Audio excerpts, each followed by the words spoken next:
Hello दोस्तों, कैसे हैं आप लोग। तो चलिए हम लोग मिलते हैं आज सुपर डोज के अगले सेक्शन के लिए। तो इसमें जो भी क्वेश्चन है वो 21, 22 या 23 में पूछे गए हैं। 23 नहीं, 23 में पूछे जाएंगे भी, ये कंफर्म है, क्योंकि ये 3-4 साल से लगातार आने वाले क्वेश्चन है। तो लाजिम है इस साल भी पूछेंगे। अगर आप अच्छे से ध्यान देंगे तो पक्का आपके क्वेश्चन लड़ेंगे। तो चलिए हम लोग स्टार्ट करते हैं, क्योंकि आपके पास तो टाइम है नहीं, क्योंकि पेपर बहुत जल्दी होने वाला है। तो चलिए पहला क्वेश्चन, क्रेब चक्र के अंत में प्राप्त एटीपी की संख्या।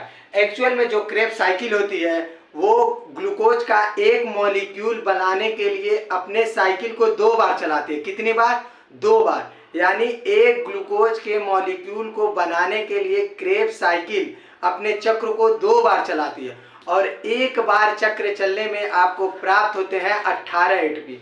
तो ये क्वेश्चन क्या कर रहा है, अंत में प्राप्त एटीपी, यानी कि ये जो क्रेब्स साइकिल है अपना 2 चक्कर पूरा कर चुकी है। यानी इसका सही आंसर होगा 36 एटीपी, यानी कि 36 एटीपी। तो चलिए अगला क्वेश्चन, श्वसन केंद्र कहाँ उपस्थित होता है। तो श्वसन केंद्र मतलब जो ब्रेन का आपका पार्ट है, उस पार्ट के किस भाग में उपस्थित होता है जो इसे कंट्रोल करता है। तो देखिए, ब्रेन मेनली 3 भागों में डिवाइड है, फोर ब्रेन, मिड ब्रेन और हाइंड ब्रेन। तो फोर ब्रेन के भी 3 पार्ट होते हैं, सेरेब्रम, थैलेमस, हाइपोथैलेमस। लेकिन जो आपका हाइंड ब्रेन है इसके भी 3 पार्ट होते हैं। कौन कौन? एक होता है पॉन्स, एक होता है सेरेबेलम और एक होता है मेडुला। मेडुला जो होता है आपका रिस्पायरेशन, कार्डियोवैस्कुलर, जो भी कंट्रोल करना होगा ये आपका जो होता है मेडुला ही करता है। और मेडुला को एक और नाम से जानते हैं जिसे कहते हैं मेडुला ओब्लेगेंटा। तो इसका आंसर होगा मेडुला। मेडुला। तो चलिए तीसरा क्वेश्चन, रक्त द्वारा अवशोषित कार्बन डाइऑक्साइड का लगभग 70% भाग का फेफड़े तक परिवहन कैसे होता है। यानी जो ब्लड है उसमें कार्बन डाइऑक्साइड की मात्रा ज्यादा है, यानी कि वो ब्लड डीऑक्सीजनेटेड है, यानी कि जिसमें कार्बन डाइऑक्साइड की मात्रा ज्यादा हो, और एक होता है ऑक्सीजनेटेड ब्लड जिसमें ऑक्सीजन की मात्रा ज्यादा हो। तो ये पहले तो ये स्थिति होगी कहाँ, अगर रक्त द्वारा अवशोषित कार्बन डाइऑक्साइड, यानी कि यह स्थिति आपकी सेल के पास हो सकती है, क्योंकि सेल जो होती है ऑक्सीजन यूज करती है और कार्बन डाइऑक्साइड बनाती है। तो जो सेल में ऑक्सीजन पाए जाएंगे उसमें कार्बन डाइऑक्साइड की मात्रा ज्यादा रहेगी। तो ये किस रूप में परिवहन होता है? तो ये सिंपली बाइकार्बोनेट के रूप में परिवर्तित होता है। किसके रूप में? बाइकार्बोनेट, वो भी 70%।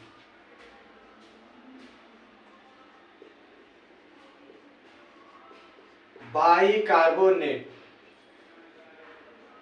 आयन के रूप में, आयन के रूप में ये परिवहन होता है। तो अगला क्वेश्चन, फेफड़े को आवर्तित करने वाली झिल्ली कौन है। यानी कि फेफड़ों को कौन ऐसी झिल्ली है जो चारों तरफ से घेरे रहती है। तो देखिए इसका सिंपल है फ्लोरा, लेकिन आपसे पूछ सकता है कि हार्ट के चारों ओर कौन सी झिल्ली पाई जाती है। तो हार्ट के चारों ओर पाई जाती है पेरिकार्डियम, क्योंकि पेरी मतलब होता है ये चारों ओर और कार्डियम मतलब हार्ट। तो आपका यहाँ पे क्या पूछा है, फेफड़े को आवर्तित करने वाली झिल्ली कौन सी है, यानी कि फ्लोरा। फ्लोरा। अगर आपसे पूछ लेता है कि ब्रेन की लेयर कौन सी होती है, तो ये होता है डूरा मेटर होता है, उसमें पाया मेटर होता है। तो ब्रेन का भी लेयर पूछ सकता है, लेकिन इतना डिटेल आपसे नहीं पूछेगा, क्योंकि आपका जो पेपर है वो 2 कौड़ी का पेपर है। यही बात है कि आप ज़्यादा से ज़्यादा क्वेश्चन सॉल्व नहीं किए हैं, लेकिन आप हमारे साथ अगर क्वेश्चन सॉल्व करते हैं तो पक्का आपका अच्छा मार्क्स आएगा, आप देख लीजिएगा। तो चलिए अगला क्वेश्चन, मनुष्य व स्तनधारियों में बाहर से फेफड़े के अंदर वायु के जाने का पथ, यानी कि अगर आप सांस लेते हैं तो आपके अंदर वो सांस जो होती है, मतलब हवा जो है वो किस रास्ते से होके जाती है। तो सबसे पहले होता है नेजल पैसेज बोल सकते हैं, जो ये नाक का रास्ता होता है इसे नेजल पैसेज बोला जाता है, यानी कि आप हिंदी में इसको नस ग्रसनी की ऐसे कुछ बोला जाता है यार, हिंदी में होता है, वो होता है नेजल पैसेज। और उसके बाद होता है आपका फेरिक्स, उसके बाद होता है लैरिक्स, ट्रैकिया, ब्रोंकी और ब्रोंक्यूल। तो चलिए हम यहाँ पे शॉर्टकट में लिख रहे हैं। एक होता है नेजल पैसेज, पहला आपका जो ये जो रास्ता होता है उसी को कहते हैं नेजल पैसेज। और इसके बाद जो होता है आपका फेरिक्स होता है। क्या होता है? फेरिक्स। इसके बाद आपका लैरिक्स होता है, लैरिक्स। उसके बाद आपका होता है ट्रेकिया, ट्रेकिया जो यहाँ पे बीचों बीच में पाया जाता है। अभी इसका हम ट्रिक भी बताएंगे, आप कभी नहीं भूलेंगे। ट्रेकिया। उसके बाद होता है आपका ब्रोंकी। क्या होता है? ब्रोंकी। और इसके बाद पाया जाता है ब्रोंकियोल। क्या? ब्रोंकियोल।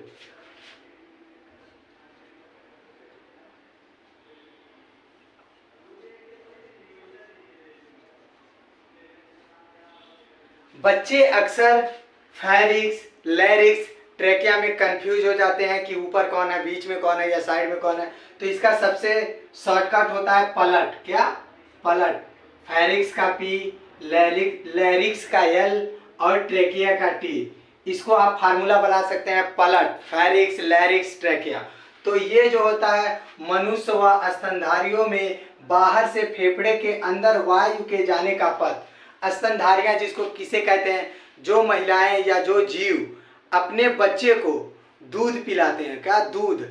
स्तनधारी यानी कि आप समझ सकते हैं। तो अगला क्वेश्चन, स्वर तंतु किसे कहते हैं? स्वर तंतु कहने का मतलब हमारे जो ट्रेकिया होती है इसके अंदर एक बॉक्स पाया जाता है जिसे कहते हैं लैरिक्स। क्या कहते हैं? लैरिक्स। जो लैरिक्स होता है उसका आकार ऐसे होता है, कैसे? ऐसे। और इसी के बीच में एक पतली पतली धागे नुमा स्ट्रक्चर पाई जाती है। आपको इसका नाम जानना नहीं है इसलिए बता भी नहीं रहे हैं। जो ये हवा जो आता है उसमें तरंग तरंग उत्पन्न करके एक बॉक्स का, मतलब इसको तो कार्टिलेज बॉक्स बोला ही जाता है क्योंकि ये कार्टिलेज का बना होता है। और इसके बीच में एक धागे नुमा स्ट्रक्चर पाई जाती है जो आपके आवाजों को वो वाइब्रेट करके साउंड उत्पन्न करते हैं। क्या? वाइब्रेट करके। तो वो किसे कहते हैं? वो कहते हैं लैरिक्स को। तो अगला, भोजन निगलने व श्वसन का कौन सा भाग समान पथ है? यानी कि कौन सा ऐसा रास्ता है जिस रास्ते हवा भी जाता है और भोजन भी जाता है? तो वो पार्ट आपका है फेरिक्स।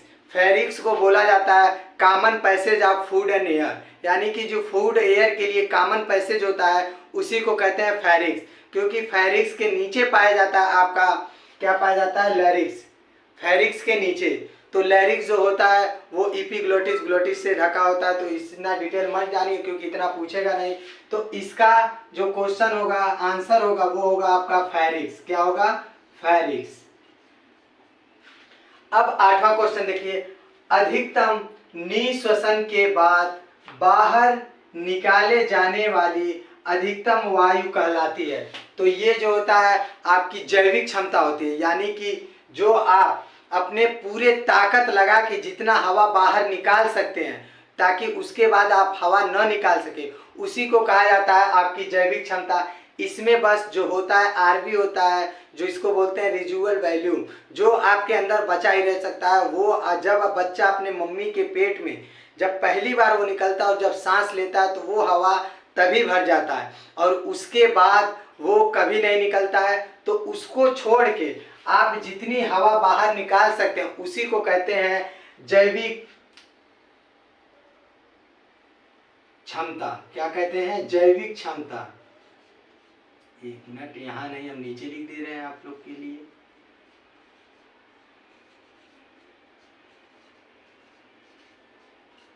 जैविक क्षमता। तो अगला क्वेश्चन, निश्वसन के दौरान डायफ्राम हो जाता है। यानी कि जब आप हवा छोड़ते हैं बाहर, यानी कि एक्सपायरेशन करते हैं, तो आपके डायफ्राम का शेप क्या होता है? यानी जब आप हवा बाहर निकालेंगे जो वो आपका डायफ्राम होता है वो रिलैक्स हो जाता है। रिलैक्स होने का मतलब वो गुंबदाकार हो जाता है। और जब आप हवा अंदर लेंगे तो यही डायफ्राम आप सांस लेते समय ये नीचे चला जाता है। यानी कि जो गुंबद शेप होता है वो कॉन्ट्रैक्ट हो जाता है। लेकिन जब आप हवा बाहर निकालते हैं तो फिर अपने गुंबदाकार स्ट्रक्चर में आ जाता है। तो इसका आंसर होगा गुंबदाकार।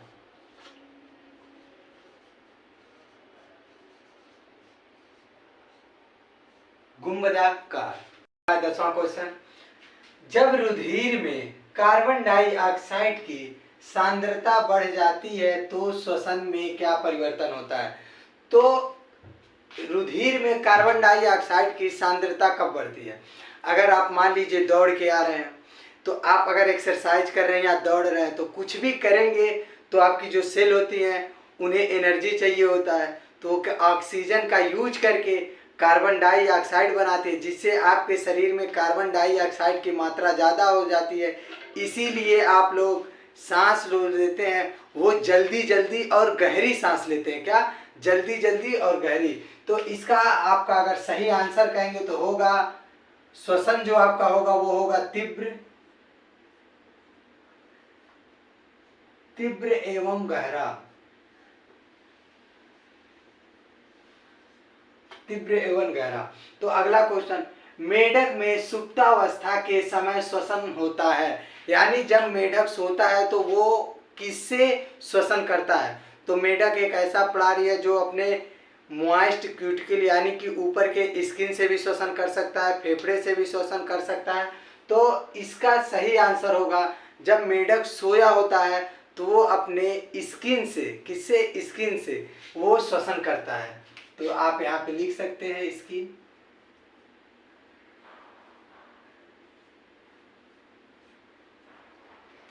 अगला क्वेश्चन, रुधिर द्वारा कार्बन डाइऑक्साइड किस रूप में पाई जाती है? तो जो रुधिर में कार्बन डाइऑक्साइड पाई जाती है वो सोडियम बाइकार्बोनेट के रूप में पाई जाती है। आप लोगों ने अगले क्वेश्चन में देखा होगा कि वो पूछा है कि जो कार्बन डाइऑक्साइड होता है वो किससे होकर जाता है, यानी कि सेल से होकर किससे जाता है? तो वो बाइकार्बोनेट के रूप में जाता है, ये तो जानते हैं।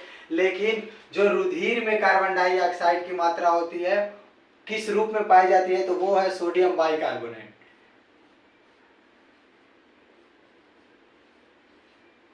3। तो अगला क्वेश्चन, फेफड़े की एल्वियोलाई में गैसों का आदान प्रदान होता है। क्या पूछ रहा है? कि फेफड़ों में की एल्वियोलाई में गैसों का आदान प्रदान होता है, यानी कि इसमें कौन सा एक्टिव होता है, पैसिव होता है, सिंपल होता है? तो क्या होता है? तो ये होता है सिंपल डिफ्यूजन, यानी कि साधारण विसरण, यानी कि उसमें जो होता है वो सिंपल डिफ्यूजन होता है। क्योंकि अगर कोई भी चीज अपने ज़्यादा मात्रा से कम मात्रा की ओर जाना चाहती है, तो जब हम सांस लेते हैं तो हमारे लंग्स में ऑक्सीजन की मात्रा ज़्यादा होती है, कार्बन डाइऑक्साइड से कम, मतलब कार्बन डाइऑक्साइड कम होता है, ऑक्सीजन का मात्रा ज़्यादा होता है। तो इसलिए ऑक्सीजन अंदर चला जाता है क्योंकि ये ज़्यादा होता है, इसका प्रेशर ज़्यादा होता है। और जब हम सांस छोड़ते हैं तो कार्बन डाइऑक्साइड की मात्रा ज़्यादा होती है, ऑक्सीजन का कम, तो वो बाहर आ जाता है। तो ये जो है ये सिंपल डिफ्यूजन है, इसमें कोई एनर्जी यूज नहीं होती है क्योंकि ये सिंपल डिफ्यूजन है। सिंपल डिफ्यूजन, चलिए समझ लीजिएगा। तो अगला क्वेश्चन है, अंतः श्वसन के दौरान डायफ्राम में क्या परिवर्तन होता है? यानी कि जब आप सांस छोड़ते हैं तो डायफ्राम में क्या होता है? जब आप रिलैक्स रहते हैं तो डायफ्राम का शेप होता है गुंबद, क्या होता है? गुंबदाकार। लेकिन जब आप इंस्पायरेशन करते हो तो वही गुंबदाकार डायफ्राम संकुचन होकर चिपटा हो जाता है। क्या होता है? संकुचन होकर चिपटा हो जाता है। तो एक्चुअल में इसका आंसर होगा अंतर श्वसन, यानी कि इंस्पायरेशन। एक्सपायरेशन में तो गुंबदाकार रहता है, लेकिन जब आप सांस लेंगे तो वो संकुचन करके चिपटा हो जाता है। तो इसका आंसर यही होगा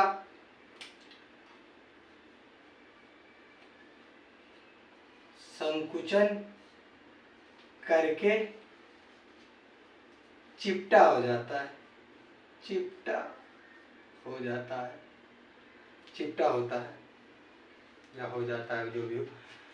श्वसन दर नियंत्रित होता है। एक्चुअल में जो हमारे शरीर में श्वसन दर है, यानी कि हमें कब तेज सांस लेना है या कम सांस लेना है, इसका कंट्रोल जो होता है वो कार्बन डाइऑक्साइड करता है। क्योंकि अगर आप दौड़ेंगे तो आपकी सेल जो होती है वो एनर्जी यूज करके कार्बन डाइऑक्साइड ज़्यादा बनाती है, और जब कार्बन डाइऑक्साइड ज़्यादा बनता है तभी आप ज़्यादा गहरी सांस लेते हैं या जल्दी जल्दी से सांस लेते हैं। अगर पिल्ला दौड़ा देता तो सब हो जाता है, तो वही बात है। तो इसमें जो होता है श्वसन दर नियंत्रित होता है किसके चलते? कार्बन डाइऑक्साइड के चलते, CO2। ऑक्सीजन फेफड़े में अंततः पहुंचती है, यानी कि जो ऑक्सीजन है वो फेफड़े में अंत तक कहाँ पहुंचती है? तो इसका जो सबसे लास्ट होता है वो होता है एल्वोलाई। क्योंकि अगर बात करेंगे तो एक होता है nasal passage, pharynx, larynx, trachea, bronchi, bronchiole, और सबसे लास्ट होता है, हिंदी में उसको कूपिका कहते हैं और इंग्लिश में उसको एल्वोलाई कहते हैं। तो ऑक्सीजन फेफड़े में अंततः पहुंचती है एल्वोलाई यानी कि कूपिका के पास।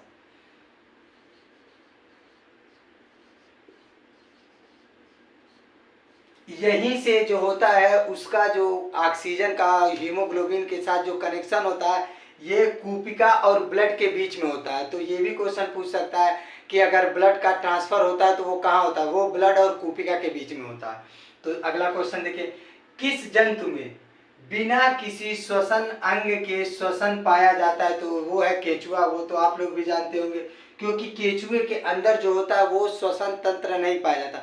मान लीजिए हम लोग के अंदर तो पाया जा रहा है, मान लीजिए नेजल, फेरिक्स, लैरिक्स, ट्रैकिया, ये सब क्या है? ये हमारे रिस्पायरेशन ऑर्गन है, यानी कि श्वसन अंग है। लेकिन केचुए में ऐसा कुछ नहीं पाया जाता है, तो इसका आंसर होगा केचुआ।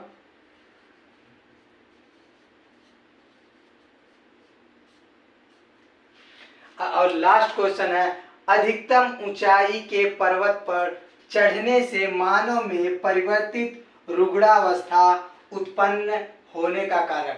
यानी जब मनुष्य ज्यादा हाइट पे जाता है उसका सांस फूलने लगता है, यानी कि घबराहट होने लगती है। तो ये क्यों होता है?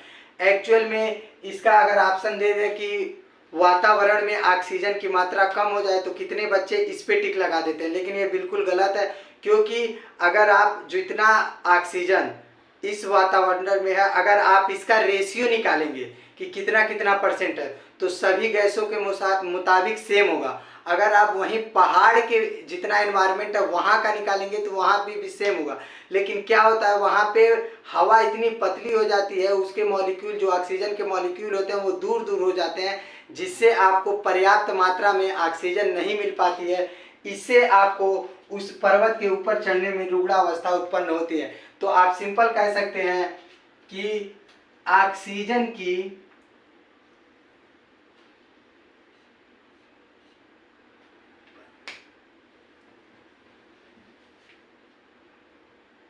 हो गए, ऑक्सीजन में आंशिक दबाव कम हो जाता है। क्या होता है? ऑक्सीजन